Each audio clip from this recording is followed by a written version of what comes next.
Yo creo que es de alguna manera muy complementaria y muy interesante la unión de ambos museos, tanto el Museo Nacional de Auschwitz y el Museo Casa de Ana Frank, porque ambos dos son, como todos sabéis, ¿no?, son las dos figuras más relevantes, si se puede decir, que nos recuerdan el Holocausto, ¿no?, que nos recuerdan la Shoah, el Holocausto judío, ¿no?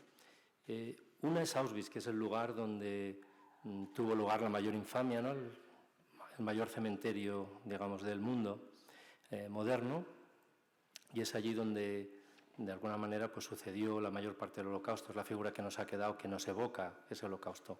Pero la otra gran figura es una figura mucho más personal, mucho más, vamos a decir, emblemática o icónica, que es Ana Frank, que a través de su diario pues, nos muestra todo lo que pudo ser y no fue por culpa o con motivo del Holocausto.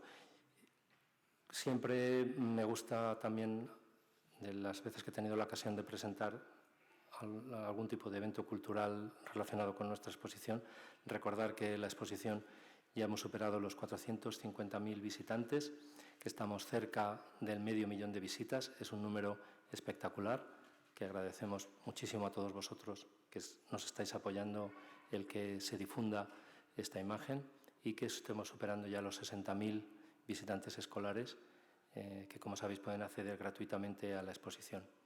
Sin mucho más, os paso con Juan Parra, que ya os digo que es la persona, el delegado en España de la Casa de Ana Frank y gestor de proyectos educacionales, ¿no? Mucho mejor que yo, sino simplemente nosotros lo que pretendemos en estos momentos es difundir el legado de Ana Frank al máximo, adultos, pero sobre todo a los jóvenes, sin ningún tipo de manipulación, sin ningún tipo de consigna.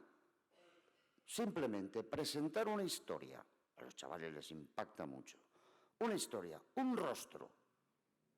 Siempre les digo, a ver, características, cuando empiezo características de un diario, pues que lo escribe uno para sí mismo, digo, efectivamente. Y digo, ¿y sabéis qué características tuvo el diario de Ana Frank? Pues tuvo dos, para mí. Una, que tuvo mucho tiempo para escribir, fueron 25 meses escondida, y dos, y fundamental, que pasó muchísimo miedo, muchísimo miedo.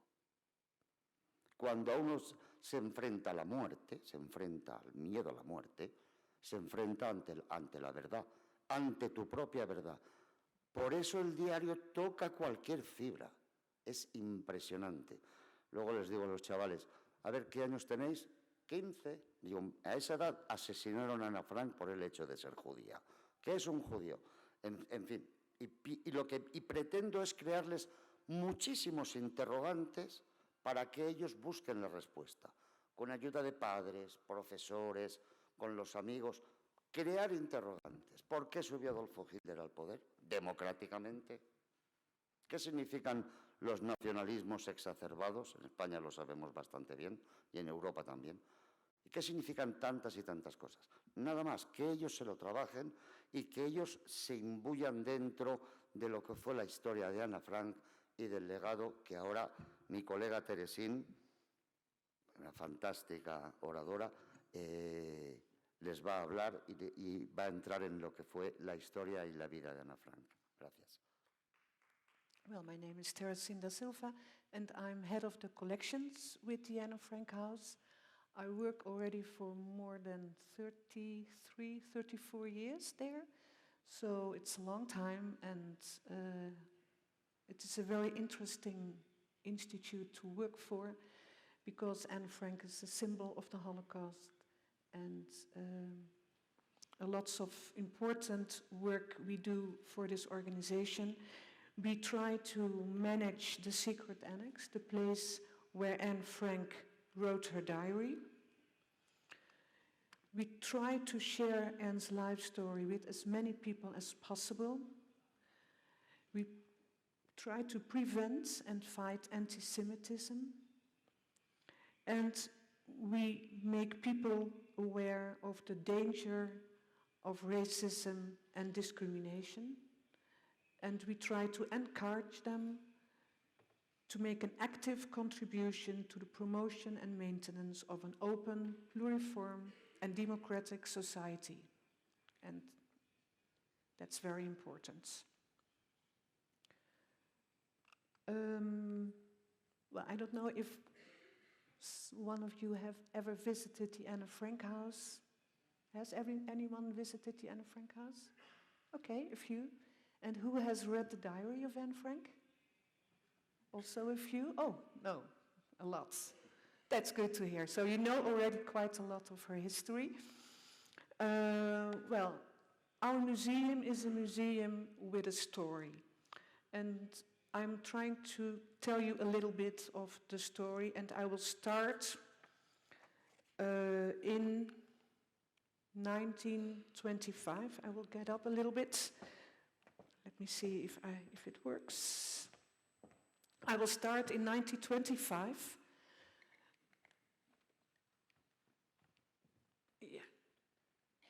Yeah. With this picture, because this picture was taken in San Remo in Italy, and where I am. Yeah, there. This is Edith Frank, this is Otto, and they married in 1925, and they knew each other only a few months. So after a few months that they fall in love with each other, they decided to marry immediately. Otto was 36 years old and Edith was 25 years old. So there was a big difference of age. And in 1926, 1 year later, Margot Frank was born. And in 1929, her sister Anne Frank was born. They lived in Frankfurt, in Germany, a Jewish family. They were not very religious. That means to say that Otto was not religious at all. He was a very liberal Jew. And Edith, she went to the synagogue, but she was not an Orthodox Jew. They brought up their children in a very liberal way. They lived in Frankfurt. They took a lot of pictures with the family. But in 1933, Adolf Hitler came to power, and they learned in Germany what National Socialism meant for the Jewish people. Margot couldn't go to school anymore, at the normal school. She was treated differently because she was Jewish. So this picture is the last picture we have that was taken in Frankfurt before they immigrated to the Netherlands. Why did they immigrate to the Netherlands? Otto Frank started a new firm in Amsterdam with the help of friends he had in Amsterdam. And the name of the firm is Opekta. And it's a firm to make jam. It's a specimen, it's called pectin. And in 10 minutes, you are able to make jam with fresh fruit. And he was the representative of this firm, it's a German firm, in the Netherlands. So he started the firm, and first it was located in different places, always in the center of Amsterdam. And here you see pictures with people who was working there. And he could not know in the beginning how important those people were to become later, after Holland was occupied by the Germans. So he started this business he started to set up the business in 1933, and after some months, Edith came to Amsterdam to find a house to live, and she found a house at Merwedeplein, and this was a very new neighborhood. The houses were new, they were very expensive, and a lot of Jewish immigrants went to live there, like Anne Frank and her parents and her sister. They liked it very much. They could speak German with the other refugees, but they also tried to integrate as soon as possible in the Netherlands as refugees. It was not a very easy period, especially not for Edith Frank, because Edith had to leave all her family in Germany, and she could not speak a word Dutch. And when you are young, you learn it very easy, but when you are not so young anymore, it's more difficult. So she wrote letters to her friends and family in Germany, and she always said, it's hard. I find it very hard to try to start a new life in Amsterdam. But she succeeded, and as you can see in the pictures, the children got new friends. They went skating, because in the Netherlands it can be very cold, and then you can skate on ice, so they like to skate. This is Margot. They went often to the beach. They learned to ride on a bike. They went to school. This is the class of Anne Frank. And Margot was very sportive, much more sportive than Anne, and she liked also to play tennis and to do a lot of other different sports. Anne Frank was not a sportive girl because she had a poor health. She had a heart problem. She was ill very often, so she was not able to sport.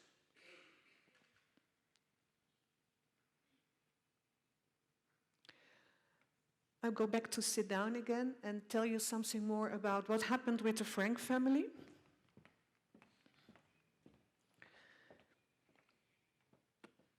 Because it didn't went very well with the business in the beginning of Otto, so they had really a hard time.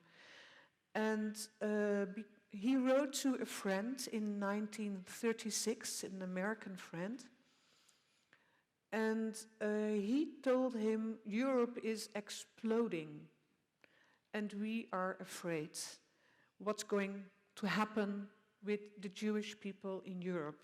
He was very pleased with the kindness of the Dutch people, and but he was thinking of how to continue his life in the Netherlands.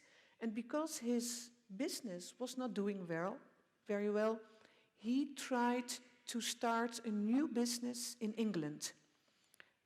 You can see it on the picture. It's the same kind of business he was already starting in Amsterdam. It's called Appelum fruit. Also a specimen to make jam. And he tried his best to set up this new business and to immigrate with his family to England. Unfortunately, he did not succeed, and they had to remain in the Netherlands. But a lot of people don't know that already from 1936, 1937 on, the Frank family were preparing themselves to flee again and to find a more safe place to live in.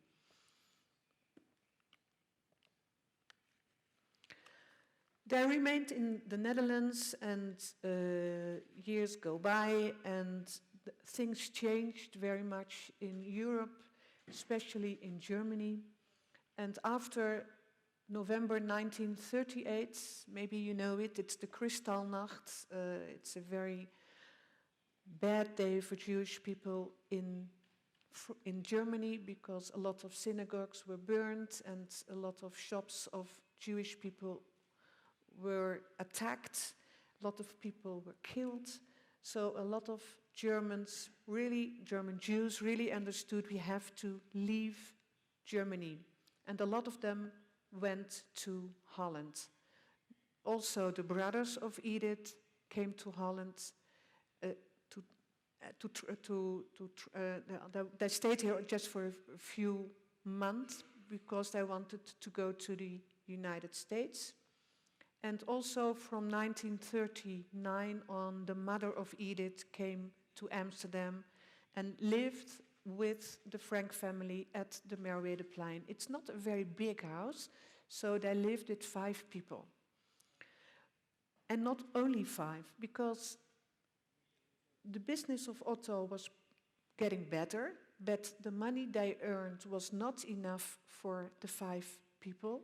So he rented constantly one room in his house to somebody else. That means that from 1936 on, they were living with strangers in the house. It's just to get a little bit an idea of how life in Amsterdam was for the Frank family. In this picture you see Anne Frank. Well, no, you don't see it, maybe. Anne Frank. This is Anne Frank. She has reached the age of 10 in this picture, and as you can see, they all friends of hers, and they are having a good day. Otto did a lot of nice things, and Edith baked cookies for them, and they were playing outside at the Merwedeplein.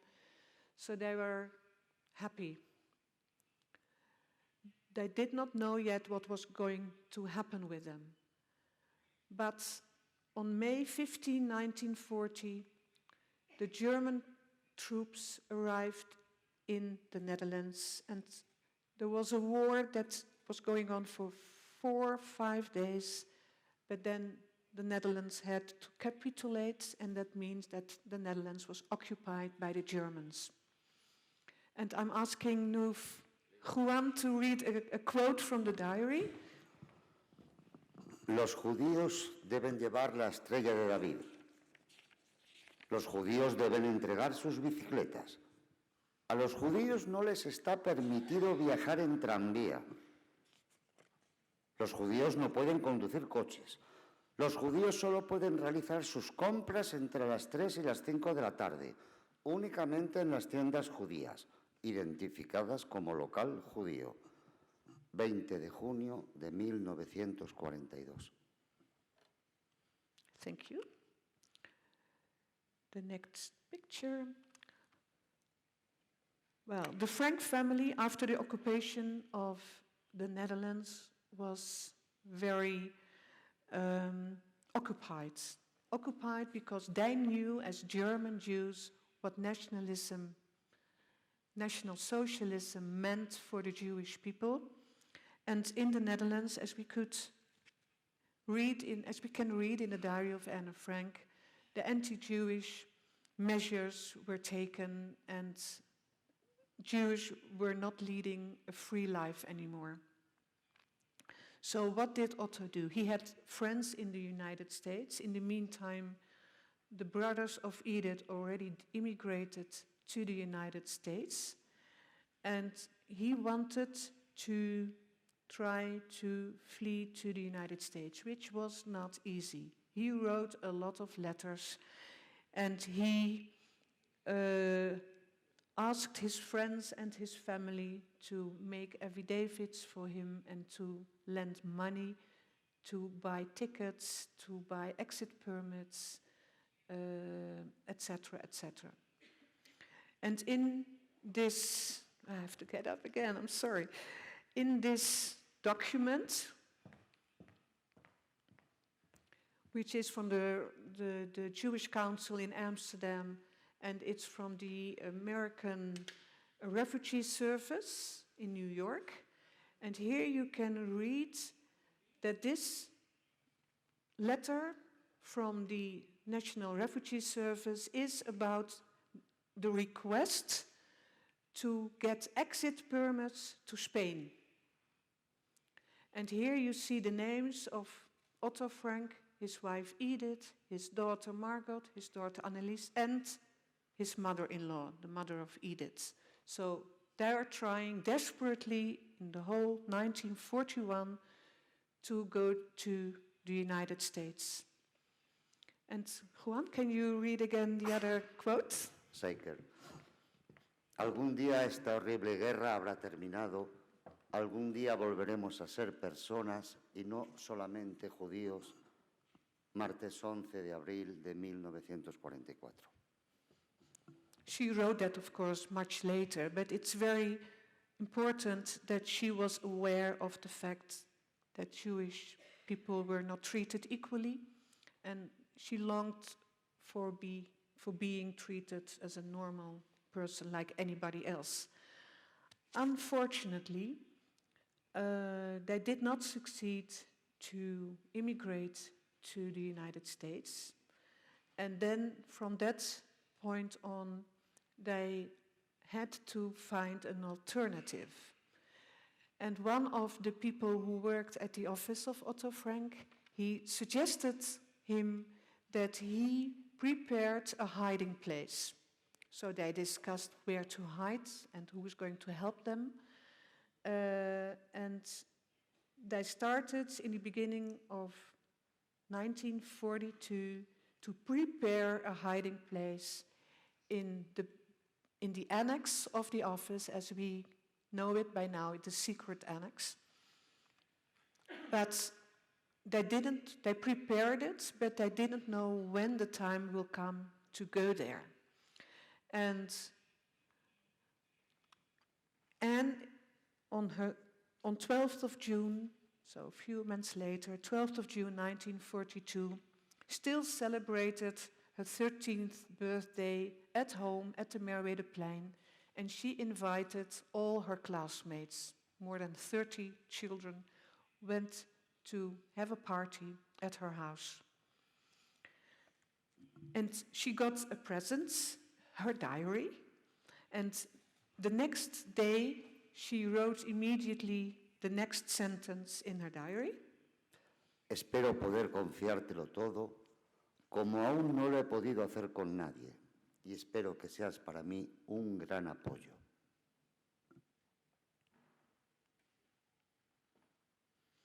Anne at that time was not aware of the preparations her parents were making to hide.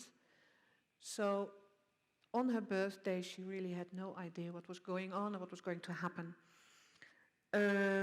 We have one last picture of the Frank family taken in 1941 at Merwedeplein.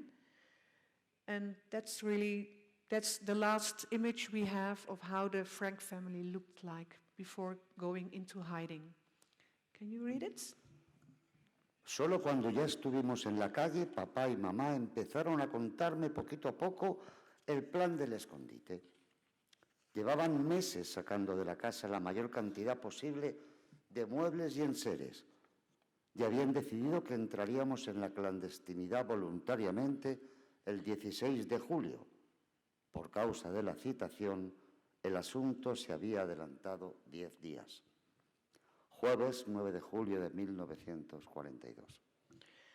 And what kind of situation was that? Well, Margot received a call on the 5th of July 1942 at Merwedeplein to sign up for forced labor.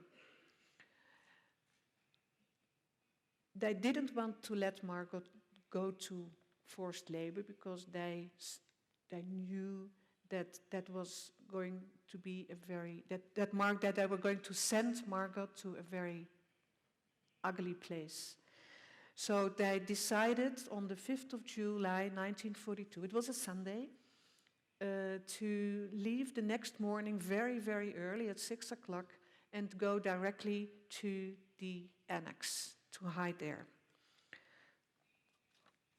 And the next picture will show you how the house where they were going to was looked like from the outside. You have...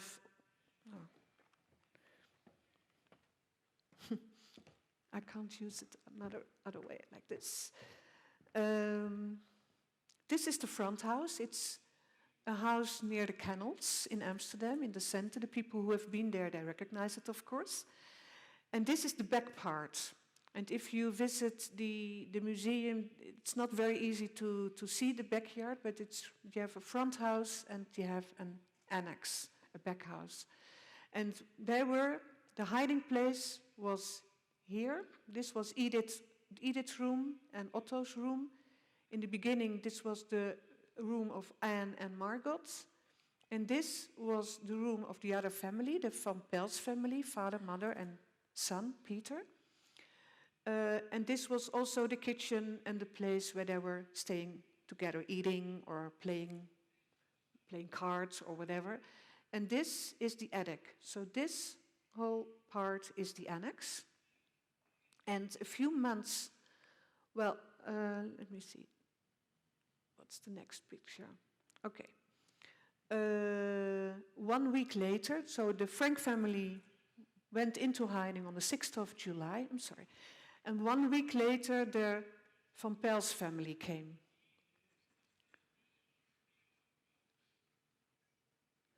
On 17th of November, so that's a few months later, the doctor and dentist, Fritz Pfeffer, is going into hiding. They had a discussion because the Van Pels family said, no, not one more in the annex. We have no food enough. It's where Desi has to sleep. But Otto said, well, we have to help him. He's our friend. They knew each other already before the hiding period. And Otto was very in favor of helping him because he needed help. But then they had to decide, where is Fritz Pfeffer going to sleep? Well, Margot was sharing the room with Anne Frank. Margot was already 17, 18 years old. So they thought, well, it's not good to let those two sleep in the same room. Then another option was that Fritz Pfeffer was going to sleep or stay in Peter's room. Peter was the only one who had his own room. It was a very small room, but it was a private room for himself. So Peter had to go to sleep with his parents, and then he could have his own room. But the Van Pels family did not like that idea, and Otto, who felt very responsible for the whole organization of the hiding place, decided that Margot was going to sleep with her parents. And then I go back to the picture. So Margot, who slept here with Anne, moved to this room to sleep with her parents, a very small room. The people who have been there know it's a very small room. And Anne slept here with the dentist, which, of course, Anne was already 13 years old. It's a totally strange person. They knew each other, but there was a big difference of age. Fritz Pfeffer was 55 years old. So it was not a very easy life they were having together in the same room. And as you know, Anne Frank wrote a lot of nasty things about him. And we met his son because Fritz Pfeffer had a son, Werner. And he sent Werner in the 1938 to England. And he survived. And we met his children, so we met the children of the son of Fritz. And they told us that Fritz Pfeffer was such a nice man and that Werner was always talking so lovely about his father. And we only know him by the diary of Anne Frank. So when we talk about Fritz Pfeffer, we also have to get in mind that it was not easy for him too, to share a room with a 13-year-old girl like Anne. And we know that he had a girlfriend, Caletta, and after the war, when the diary was published, it was very difficult for her to read so many nasty things about her husband. What's the next one? Okay. You can't hide if you don't have anybody to help you from the outside world. Fortunately, Otto had people who worked at the office and they were prepared to help them. Kleiman, Kuchler, Miepgies, maybe some of you know her because she lived until 2010. She became 100 years. And this is Beb Voskuil. So these 4 helpers, they worked at the office. I always tell something about Beb because On the 5th of July, 1942, so one day before they went into hiding, Beb reached the age of 23 years old. So we have to imagine, Miep was already in the 30s, but she was very, very young. So the responsibility she took to help 8 people in hiding, I think it's very special. Luckily, she had her father, who was also working at the office, and they could talk to each other about the hiding place, but they could not tell anything, neither to her mother nor to her brother or sister. She had a big family. And Miep had a husband, Jan Gies, and he also was one of the helpers, but not from the office itself, but from outside. And he did quite a lot of things to get food and to talk with Otto about all the situation and to help them to solve problems. So in total there were 6 people to help. And of course, without help, impossible to hide. Well, this is a layout of the house, because not all of you have been there. This is the front house, so this is the front, the kennel. You go in here. And this is the warehouse. This is the office. This was a storage room. This was the attic. There is a corridor here that leads to the annex, but you see this is open. But there is this corridor, and this is the office and the kitchen of Otto, but this part was the hiding place. And, well, they had 3 floors, but they were very small rooms, and 25 months is a long, long time to be locked up in such a house. Well, this is the hiding place, and this is a note from the newspaper, because when they started to hide, this did not exist. They had no bouquets to hide the hiding place. But then they were searching for men's bicycles, and they were searching in the center of Amsterdam, and the hiding place was also located in the center of Amsterdam. And they were very much afraid that the Germans came to find for bicycles in the house, and that they could find the hiding place. So this was in the beginning of August, and in a few weeks, maybe a few days, we don't know exactly, but the father of Beb, Johannes Voskuil, he built this bookcase very quickly to be able to hide the hiding place. And how could they open the bookcase? In the exhibition, we put them this morning, 3 original objects that relate to the hiding period. One of these objects is this handle, a wooden handle. Here you see one of the helpers, Mr. Kleiman. He has the handle in his hand. He pulls the handle. Here is a hook. When he pulls the handle, the hook goes up and he could open the bookcase. We have made a drawing about the situation. Here you see the wooden handle, and here you see the hook. So you pull it and it comes up.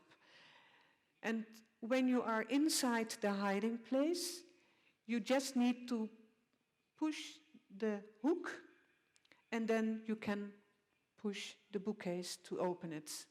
So that's one of the originals we show in the exhibition about Auschwitz. Juan, can you, because Anne Frank in her diary, she explains exactly what happened with the bookcase, and Juan will read it.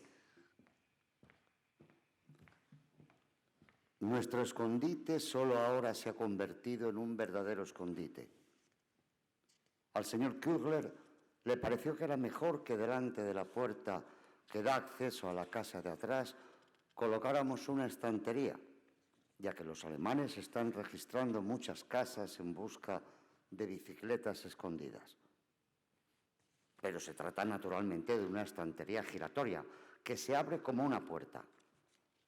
La ha fabricado el señor Foxhall. Ahora, cuando queremos bajar al piso de abajo, tenemos que agacharnos primero y luego saltar. Al cabo de 3 días, todos teníamos la frente llena de chichones de tanto chocarnos la cabeza al pasar por la puerta, demasiado baja. Para amortiguar los golpes en lo posible, Peter ha colocado un pano con virutas que maderean el umbral. Veremos si funciona. 21 de agosto de 1942. Okay, the hiding place itself. We don't have pictures of it. They were very afraid, of course, to take pictures. I don't even know if they had a photo camera with them, but there were no pictures of the hiding place. But with the help of the diary of Anne Frank, with the help of the memories of one of the helpers, Mipris, we tried to reconstruct the annex more than 20 years ago. And what you see are the pictures of the different rooms with furnishment. At the moment, well, since the opening of the house in May 1960, the house is empty. And it's empty because after the arrest, they took everything. They took the people away, but they also took the furniture away. So when Otto returned to the annex, he wanted to have the house empty because for him it symbolizes the emptiness of everything that he has lost. The next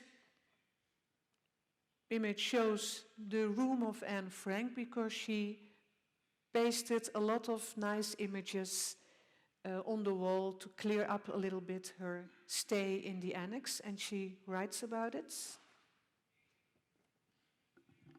Nuestra pequeña habitación con paredes lisas tenía un aspecto muy austero. Gracias a papá, que ha traído mi colección completa de postales y fotos de estrellas de cine con anterioridad, pude decorar con ellas una pared entera, pegándolas con cola, y ha quedado todo muy bonito. Así que se ve mucho más alegre. 11 de julio de 1942.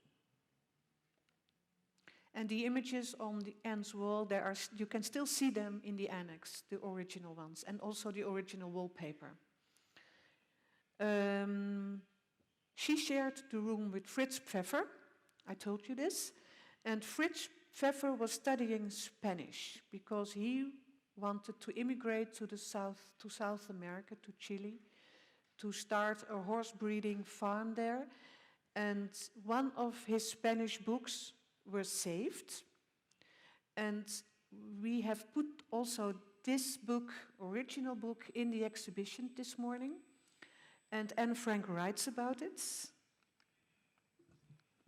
El señor Pfeffer estudia inglés, español y holandés, sin resultado aparente. Lee de todo. Su opinión se ajusta a la de la mayoría. Martes 16 de mayo de 1944. You can hear that she was not very fond of Fritz Pfeffer. Another book we put in this morning in the showcase, we have 3 original items, is a book that Anne received on her last birthday in hiding.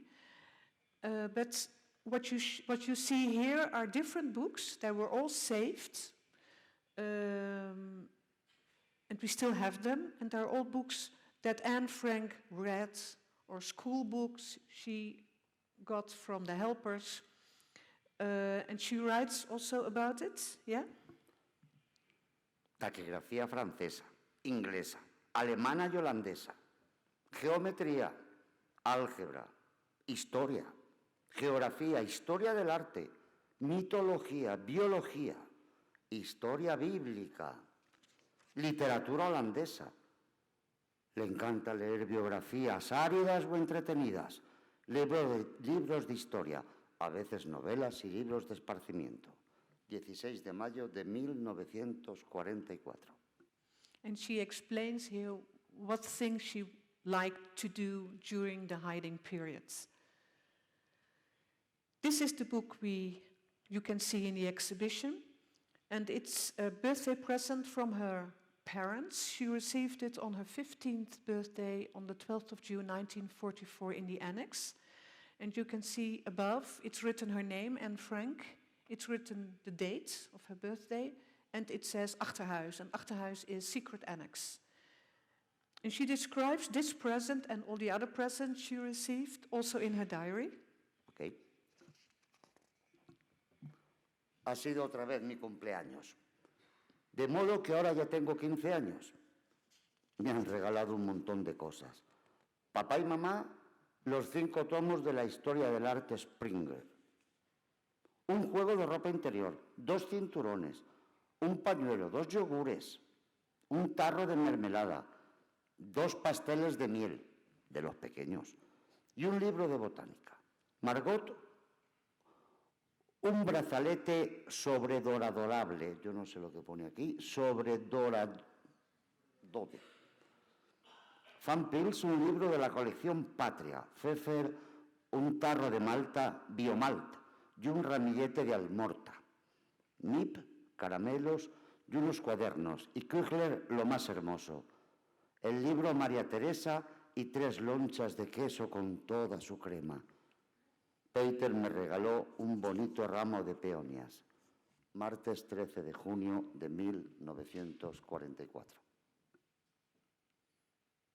Thank you.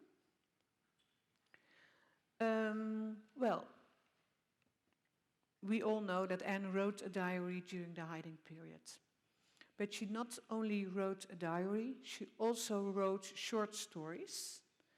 And she also read a lot of books, and the sentences she liked, she wrote down in a special nice sentence book, we call it. And we call her legacy the manuscripts of Anne Frank. What maybe some of you know and some of you don't know is that she started to write a diary, but a diary you write for yourself. It's your secret diary, your secret thoughts you write down. But in the beginning of 1944, there was a speech from the Dutch Minister of Education in England. They were there in exile. And in this speech, he asked the Dutch people to write everything down, to know after the war what happened with the people who remained in the Netherlands. So Anne Frank thought, well, maybe I can make a book of my diary. And she started to read her diary again, and she started to rewrite her diary, not as a diary, but more as a novel about the hiding place, about the secret annex. That's the book you know. And she started to rewrite her diary on the 20th of May 1944. And they were arrested on the 4th of August. And that means that in 10 weeks' time, she rewrote her diary and she scribed, let me show you, because these are the loose sheets. We have 215 loose sheets. So you can imagine this girl hiding from May till August, just writing, rewriting the whole day, because it's impossible that you can write so much in such a short time. But she did it. And after the war, all her manuscripts, everything was saved. And Miep Gies, one of the helpers, she kept it in her desk. And Otto was the only survivor. And he published in 1947 her diary, and he made a combination of her diary itself and her novel, let's say her memoirs or her novel. So he combined the two, and that's the diary we know, and we call it a diary, which also it is a diary. And not everything was saved, because the whole year 1943 of her diary is missing. We never know, maybe we will get it once again, but until now it's missing. Sometimes we receive new collection of Anne Frank, I hope that maybe one day it will be found. Also, Margot wrote a diary, and you never know, maybe it will be found. They were arrested on the 4th of August. We don't know if it was a betrayal or not. There are different theories about it. But they were arrested on the 4th of August. So they were sent to a transit camp in the Netherlands on the August the 8th. And only 3.5 weeks later, they were sent to Auschwitz-Birkenau. Herman von Pels is the only one of the 8 people that was gassed on the 3rd of October 1944 in Auschwitz. Fritz Pfeffer was sent on the 1st of October to Neuengamme, and he died there on December 20th. Edith Frank died on the 6th of January in Auschwitz. She was exhausted and very ill. Margot and Anne Frank were sent to Bergen-Belsen on the 1st of November 1944, and they died of typhus in February 1945, 2 months before the liberation. Auguste von Pels, who was together with Anne and Margot in Bergen-Belsen, it's a German concentration camp in Germany, but she was brought to another camp, Ragun, nearby Buchenwald, on the 7th of February 1945. Then she was deported again to go to Theresienstadt in Czechoslovakia. But she died in the train, and some eyewitnesses who were with her in the same train told that they throw the body outside of the train. It's terrible. And then we have Peter van Pels, who remained with Otto Frank in Auschwitz until one of the last days. So he was sent on the death marches in January. Otto was very ill, and he remained in Auschwitz-Birkenau in the barracks. He hid in the barracks, and he told Peter, please stay with me, don't go further with the German police, stay with me. But he said, no, I'm strong, and I can go. So he went, and he was sent to Mauthausen in Austria and died there 10th of May 1945. He was very, very ill, because on the 5th of May, Mauthausen was liberated, so he was still living when Europe was liberated, but he died. And we don't know if he knew that the liberation was a fact. Well, Otto Frank survived. As I told you just now, he published a diary, 1947, and he became 91 years old, and he died in Switzerland in 1980. My last picture, that's the end, is this one. Well, we have a diary of Anne Frank. We have a lot of photos of Anne Frank. So we always say we have a voice and a face of Anne Frank.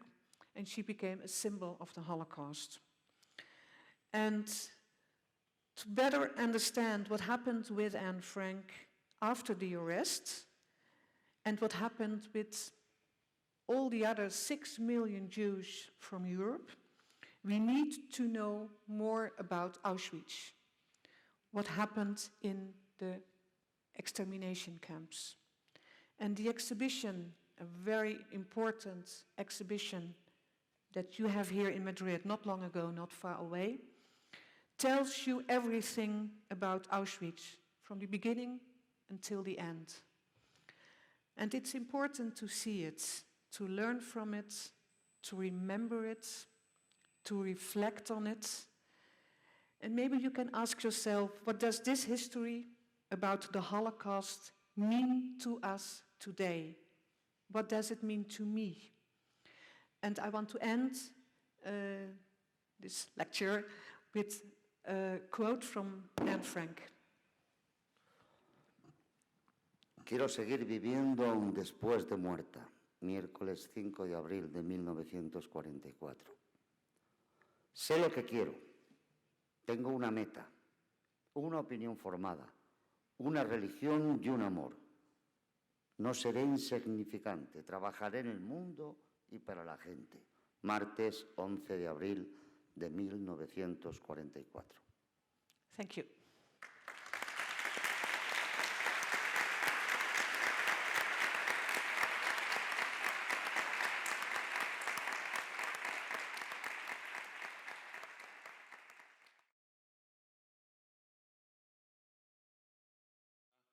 ¿Realmente al final se va a saber quién fue el traidor? My work is not only to preserve the collection we have, inclusive the house, but my work is also to do research on the history of the Frank family. And we did research for 2 years on this subject. Were they betrayed or were they not betrayed? And to say the truth, we don't know.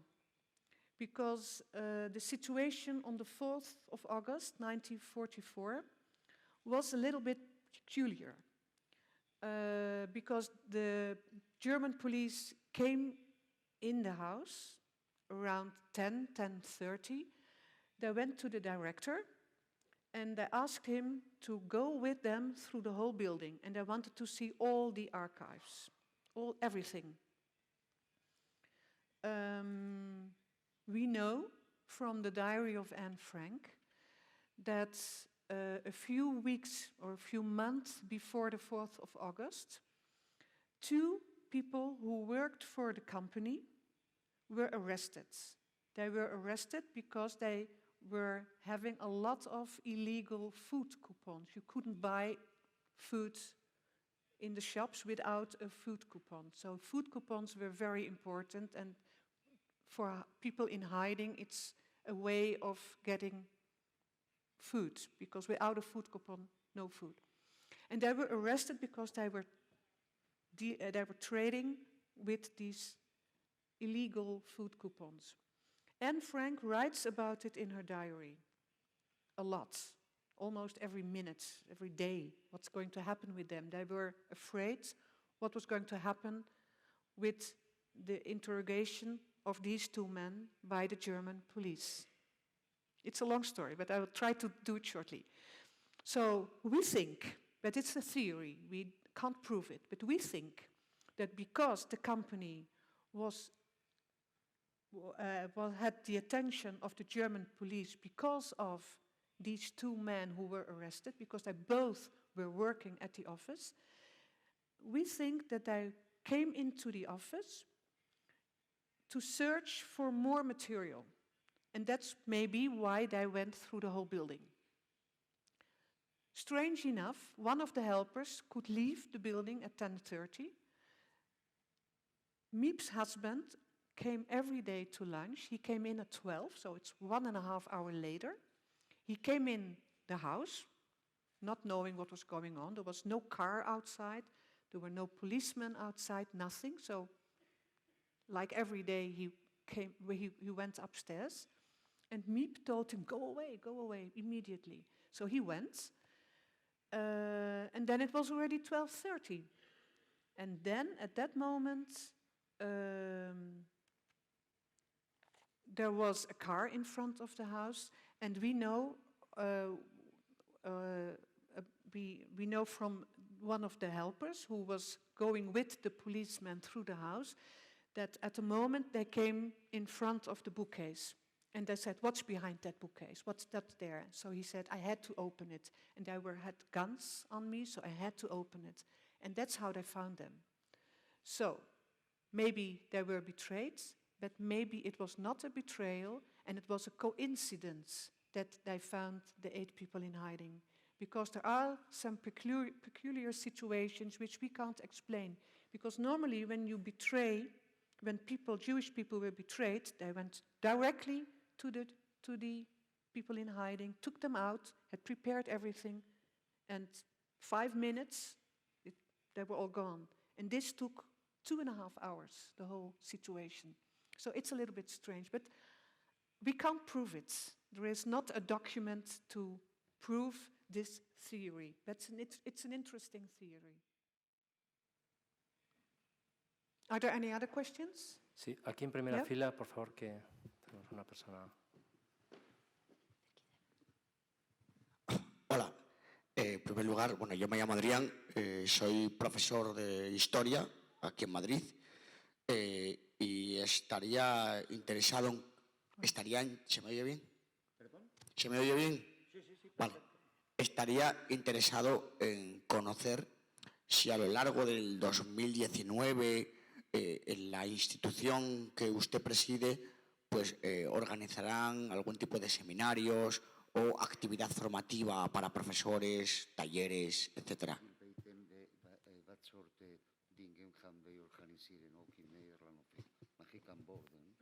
Ja, graag. Lo lamento, te respondo yo, porque justamente lo vas a tener muy fácil porque en Coslada, el mes de noviembre, se hace una de las exposiciones. Seminarios, no, aquí en España de momento todavía no. Yo estoy pendiente de un proyecto con el Ministerio de Educación de que se firme. En Ámsterdam, ahora vamos. En Ámsterdam lo que sí puedes hacer, cualquier grupo, en principio seminarios no se van a organizar. Ahora, si quieres ir con un grupo de gente y organizar algo allí, se puede perfectamente hacer y existen los locales. Más no te puedo. Buenas tardes y lo primero, enhorabuena por esta interesante conferencia. Tengo un par de preguntas. ¿Estaba necesaria y extensa exposición? ¿En qué lugar de la exposición, en qué ámbito se han colocado estas piezas de la Casa de Ana Frank?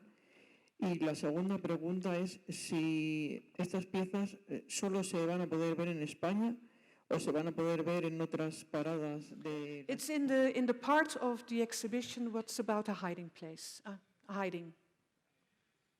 So there is a part with different hiding stories, and one of them is the story of the Frank family. And the other question? I don't know. What's going to happen with this exhibition after Madrid?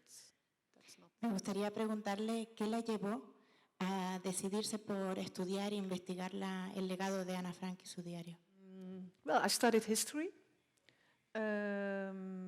My family has a lot of Jewish friends, so when I was very small, I already knew about the Holocaust and was very interested in it.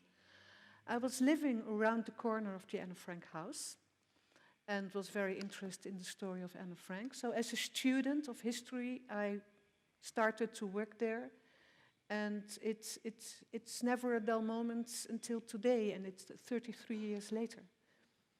It's a very important history. We must not forget it. We try to educate young people about this subject. And for me and for our organization, this is a very important task to fulfill.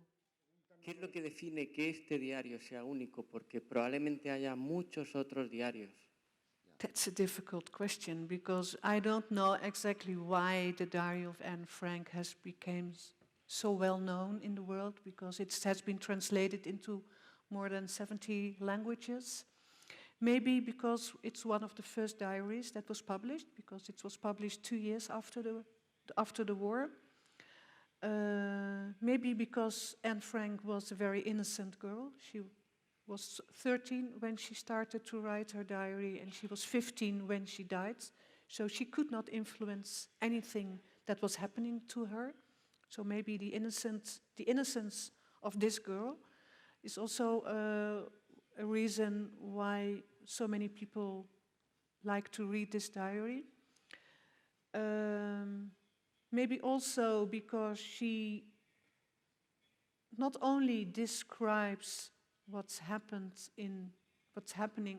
with her and the other hiders during the hiding period,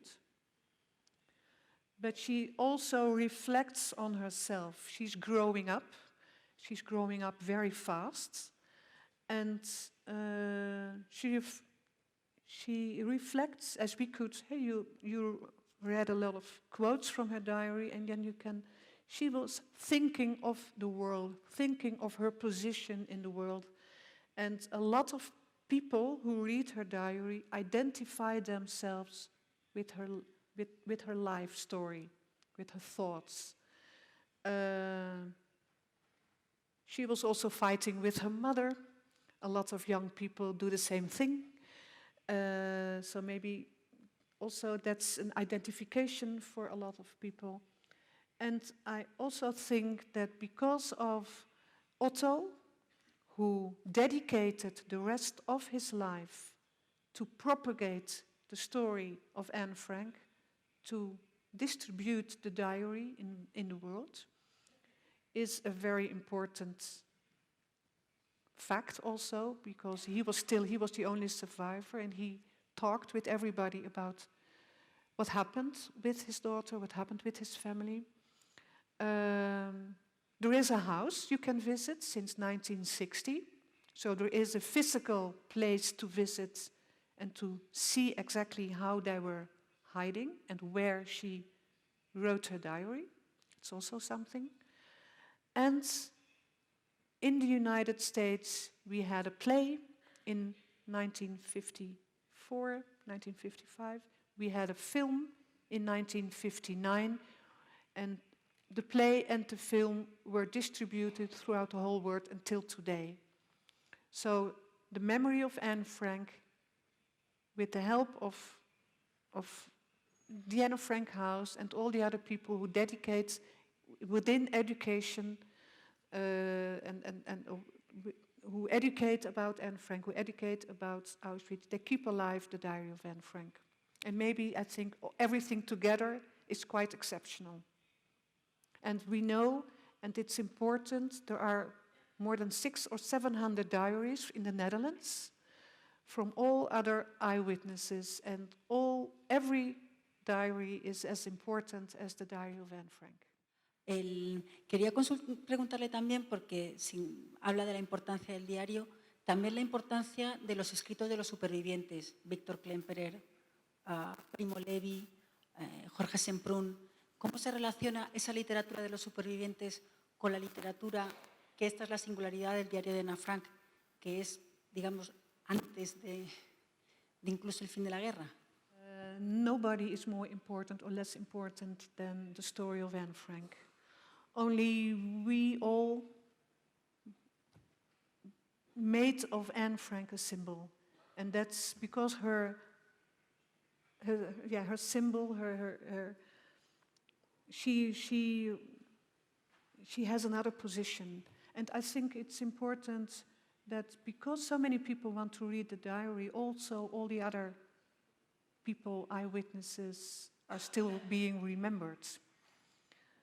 So sometimes you need icons or symbols to maintain interest in the subject. And for us, everybody has the same importance, of course.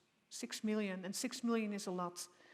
And sometimes, and Primo Levi says, we can't cope with the amount of 6 million. So we have enough with one Anne Frank. We can cope with one person. ¿Se tiene registro exacto, porque sé que hay varias versiones, de la cronología de recuperación del diario por parte de Otto Frank? O sea, porque sé que hay varias versiones de cómo llega otra vez a manos del padre de Ana el diario y los manuscritos. Gracias. When the hiders were arrested, Miep Gies and Beb Voskuil, the two ladies who helped, they went inside the annex the next day. They were afraid to do so, but the next day they entered the annex, and on the ground was lying the diaries of Anne Frank, and they took them with them to the office, and Miep Gies, who was the oldest one, kept the diary in her desk and saved it for Anne Frank, because in that period she really hoped that they will all survive the Holocaust. But only Otto survived, so he returned on the 3rd of June 1945. And a few weeks later, he heard that Margot and Anne died. And that was the moment that Miep Gies gave the diaries to Anne. And he didn't want to read it immediately because it was too emotional. But after a while, he went to his private office in the same building where they were hiding, and he started to read. And when he started to read, he couldn't stop anymore. And then he translated some bits in German for his family who was living in Switzerland, and then to some friends, and everybody said, you have to publish this. I'll ask the question in English. I wondered what you thought the significance of telling the story of Auschwitz in Spain was. A country with its own historical traumas and its own experience with Jewry. I wondered how you thought about that and what you thought the significance of telling that story in Madrid at this moment was. Gracias. Bueno, te contesto yo en representación de la exposición, porque entiendo que la pregunta tiene que ver más con la existencia de la exposición de Auschwitz en Madrid, más que con los objetos que han incorporado de Ana Frank, ¿no? ¿Es así? Pues bueno, para nosotros, lógicamente, siendo una compañía española, era muy importante poder contar esta historia en nuestro país y, de alguna manera, la historia de Auschwitz, como decía Teresien, también es un símbolo. Entonces, sirve para reflexionar. Ella suele decir mucho que es las 3 R's. Una, recordar, otra, reflexionar, y la tercera, que es quizás la más importante y la más difícil, responder. De alguna manera, quizás la exposición plantea más preguntas que respuestas, pero de eso se trata un poco, simplemente de hacer una reflexión sobre el pasado y, de alguna manera, hoy en día, ¿qué es Auschwitz? Para nosotros es un grito de advertencia que nos indica hasta dónde podemos llegar, la barbarie humana, hacia dónde nos llevan las ideologías movidas por el odio, el antisemitismo, el racismo y, al final, el desprecio infinito hacia otro ser humano. Y eso creo que es igual de interesante, pues, escucharlo y reflexionar, ya sea en España o en cualquier otro país del mundo. Sería igual de importante hace 15 años, probablemente lo sea dentro de 15, pero quizás hoy en día, con la situación política que tenemos en Europa, pues hacerlo es más importante para nosotros y, sobre todo, hacerlo en nuestro país. Pues muchas gracias, Luis.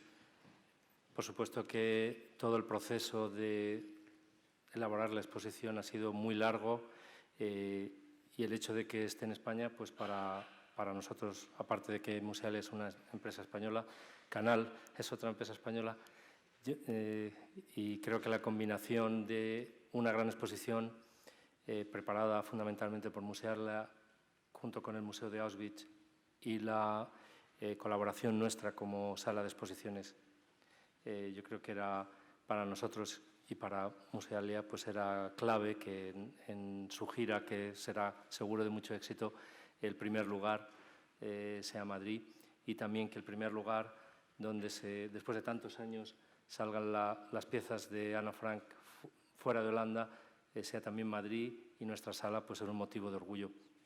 Yo simplemente quería daros de nuevo a todos las gracias, fundamentalmente a los que habéis venido aquí, pero también a todos los que han pasado, casi ese 500.000 de personas que en breve vamos a ser, que hemos pasado por la exposición, al Museo Casa de Ana Frank por permitir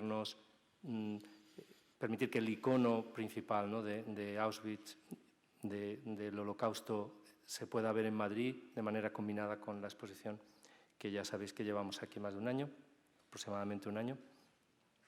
Y también me gustaría solo acabar leyendo una frase que me llamó la atención por quizás la ingenuidad a la hora de escribirla, pero la fortaleza que tiene, porque es de alguna manera también algo que ha impulsado a todo el equipo que hemos estado desarrollando esta exposición. Ana Frank en su diario dice que lo que se hace no se puede deshacer, pero se puede prevenir que vuelva a ocurrir. Bueno, yo creo que ese es de alguna manera el objetivo de esta exposición. Muchas gracias a todos.